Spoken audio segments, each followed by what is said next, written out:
গত 24 তারিখ রাত্রে কি অবস্থা আমাকে গ্রেপ্তার করা হয়েছে। আমার একজন খুব কাছের মানুষ, ছোট ভাই,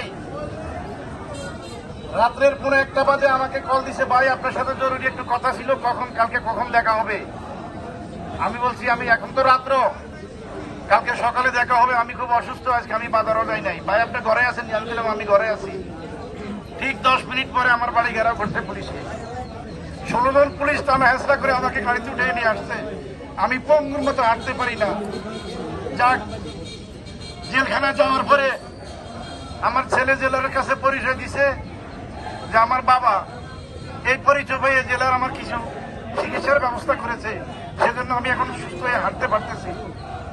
আমি খুব কষ্ট পেয়েছি যেদিনকে আমাকে অ্যারেস্ট করেছে। রাত্রের 2:30টা বাজে আমাকে ধারা থেকে বাইরে বের করে নিয়ে আসছে। আধা ঘন্টা পরে 1 ঘন্টা আমাকে রাস্তায় নিয়ে ঘুরছে। জানি না তাদের কি উদ্দেশ্য ছিল। যাকে আবার পুনরে আমাকে থানায় নিয়ে ঢুকাইছে। আপনাদের দোয়ায় আমি বেঁচে আসছি, ভালো আছি। আপনারা সবাই ভালো থাকেন। অনেক কষ্ট করছেন আমার জন্য, আর আপনারা দোয়া করছেন।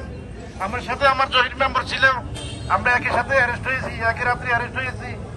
তাই আমরা আপনাদের দোয়ায় আমরা মনে করি আমাদের এই ত্যাগের বিনিময়ে আজকে দেশ স্বাধীন হয়েছে।